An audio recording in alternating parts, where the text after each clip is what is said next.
Alright, what's up guys? My name is Zach, and today I am driving a 2025 Toyota Sequoia 1794 edition. Up front is a 3.4 liter twin turbo V6 as well as a hybrid system, and down below is a 10-speed automatic transmission. Now I am super excited to be driving this Sequoia for two reasons. First of all, it's been a couple of years since I've reviewed one, and I always think it's a good idea to sort of re-up them. This was one of the very first press cars I ever got 3 years ago, and now I'm excited to be back in one. But the second reason is that the 1794 edition is a kind of an exciting edition, and I ended up liking it a lot more than I suspected, and I'm excited to share with you why that is. But if you'd like to submit your own vehicle and have it reviewed here on the channel, you can head on over to my website, zackpradel.com/submit. It's a quick and easy submission form. It takes under a minute to fill out, and I come out to you. And if you'd like to see all my videos weeks or sometimes months in advance, you can head on over to my Patreon for only $5 a month. But let's get back to that 3.4 liter twin turbo under the hood. You'll also see that in the Toyota Tundra. These are actually built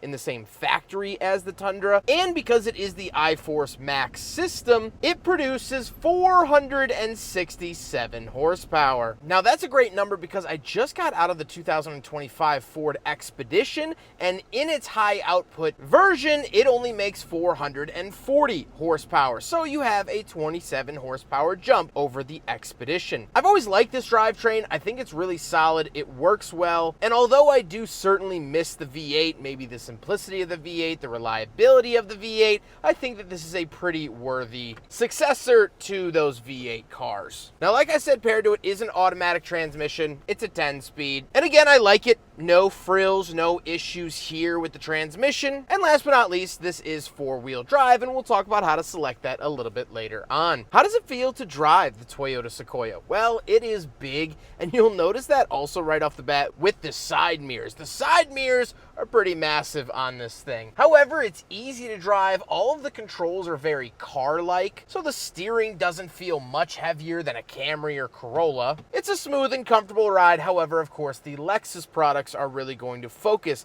on that improved ride quality. Visibility is okay. However, you have a lot of cameras helping you out. Not only a 360 camera, but you have a rear view camera in place of the rear view mirror, and even a dash cam built in. With that stuff out of the way, let's talk about the interior. Well, in front of me, I do have a completely digital gauge cluster. Now, I'm not a big fan of Toyota's gauge clusters in this current era. I think there's a lot going on. They kind of chuck a lot at you, so it's kind of hard to decipher while driving at speed what you're quite looking at, but that's okay. At least you get a solid amount of info. On the steering wheel on the left, we do have our selectors for that gauge cluster screen, as well as our volume and voice commands, and off to the right, we have our adaptive cruise control. To the left, we have a giant climate vent, and this is where you're going to start to see the brown leather accenting and the wood accenting throughout the interior. Obviously, higher emphasis on that a little bit later on. But down below, we do have our rear lights on and off, automatic high beams, gas cap release, gauge dimmer switch, trip odometer reset, our running boards on and off, heated steering wheel, and our 120 volt outlet on and off. Moving onto the door, we do get our latch to get in and out, surrounded by some nice brown leather, power mirrors, power folding mirrors, power locks, and power windows, as well as our memory seats. Moving into the center, we get a giant infotainment display. You'll recognize this also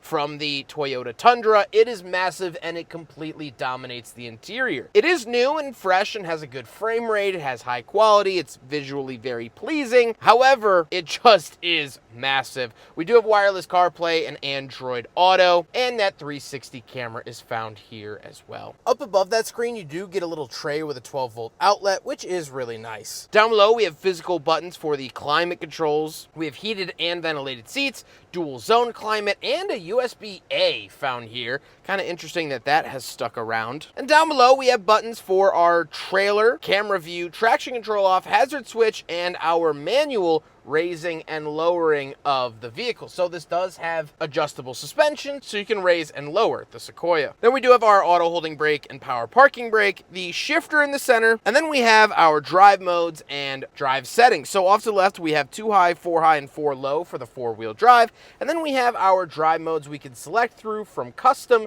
Sport Plus, Sport, Normal, Comfort, and Eco. Not sure that Sport Plus is really necessary on a vehicle like this, but you get that choice. Off to the right, we do have openable cup holders, so we will do a big freaking bottle test here in the Sequoia 1794, and unfortunately, like the others, it fails. Then we have a giant center console. We have USB-A and USB-C in there. We have coin holders in there, as well as plenty of storage options. The center console itself does have a little wooden top to it with some nice leather and cup holders at the very back. The seats are comfortable as well, finished in the same brown leather that you'll find throughout the rest of the interior, and I really like it. It's been very comfortable, and the ventilated seats have been great during the heat wave here in Chicago. However, speaking of seats, we do have 2 more rows of seating. So let's go do some backseat reviews. All right, we're in the back of the Sequoia 1794 edition, and a couple of things to note. First of all, really, really spacious. I'm 5'11", not a small guy. I can sit up straight and my head is not hitting the ceiling. Now, after the moonroof ends, it does have a little bubble that goes up to give you a little bit more headroom, and that definitely helps out. Down below, we do have our own climate controls, wall outlet, USB-C and USB-A. We get these really nice floor mats as well that not only match the brown interior, but does specifically say 1794 edition, so I like that touch. I imagine in 30 years when people are trying to keep their Sequoias on the road and they go to a junkyard, they'll find one of these floor mats and chuck it in for $5 or whatever it is, or space coins, what we're using in 30 years. I think that'll be a fun little collectible thing. The seats themselves are comfortable, no complaints there. We do get some sunshades right here for the little ones, power windows, but that's pretty much it. We do get wood accenting on the door, which is a nice touch. They definitely didn't have to do that in the back seat, but they still did.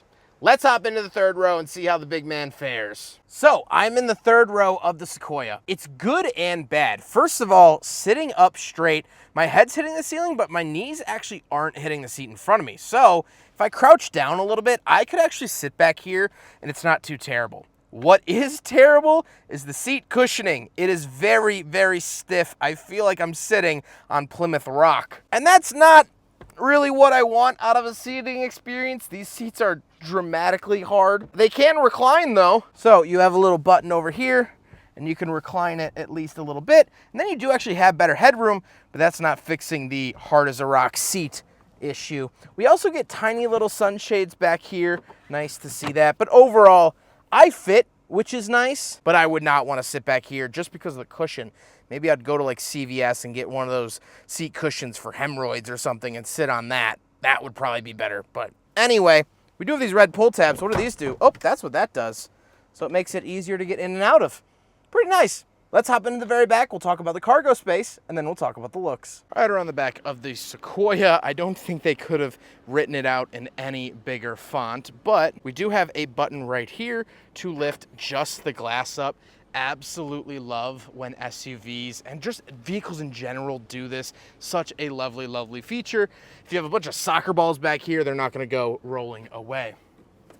Putting this back down, however, we do have an actual button for the power tailgate.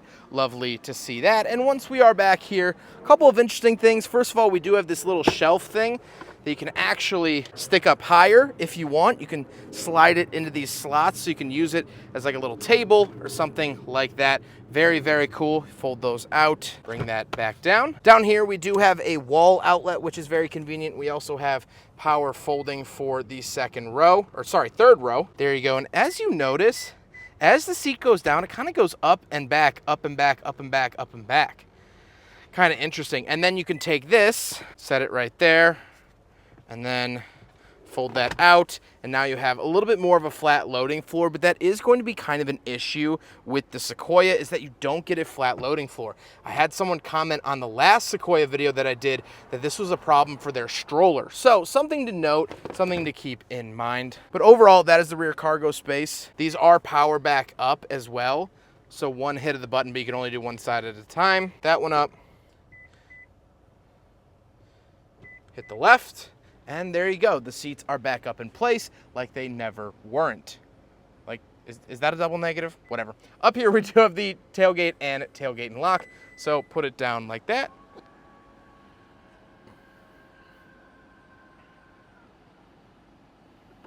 And there you go. Sequoia cargo space. Now we gotta talk about the looks, and I don't overly love the look of the Sequoia. I think it looks good. I wish that the 1794 edition got a little bit of different exterior. I'm not saying necessarily boss hog horns up at the front, but something to decipher it a little bit. You do get the badging on the side, which I like. And overall, I think the Sequoia is handsome enough, although I'm not sure I would have a poster of it on my wall if I were in middle school. But that's okay. That's pretty standard for any family SUV. With all of that being said, let's get on to my final thoughts. What do I think driving the 1794 edition of the Toyota Sequoia? Well, I've enjoyed my time with it. I only got a day with it. Unfortunately, Toyota gave me this car as soon as I was leaving town, so I spent the day driving it, although I wish I had more time. I really have enjoyed this experience. It's been very comfortable. Honestly, I love that power. The V6 twin-turbo iForce Max is really a great setup. And honestly,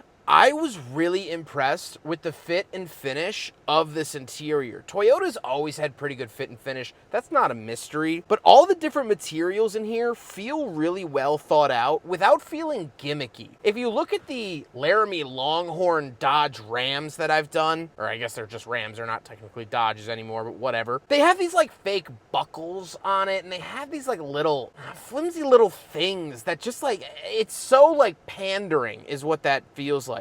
This doesn't feel like it's pandering. It doesn't feel like it's trying to be in an episode of Yellowstone. It doesn't talk with a fake southern drawl. Howdy, ma'am, how you doing? It feels very genuine. It feels very honest. And so, yeah, they use wood accenting in brown leather, which I think looks lovely. It comes across great on camera, and it looks great in person. But it doesn't feel like I'm cosplaying Red Dead Redemption. It doesn't feel disingenuous, which is a very fine line to ride when it comes to doing sort of themed cars. This is kind of a America cowboy themed vehicle. And I do have to say, my ending thought is that there are a lot of automakers that will do a trim like this. Chevy has the High Country. Dodge, like I said, had the Laramie Longhorn. Ford has the King Ranch. Take a look at this 2010 Ford F-250 King Ranch. Look at this saddle leather seats. I mean, that is some serious cowboy shenanigans. This is the coolest naming the 1794. The reason it's called 1794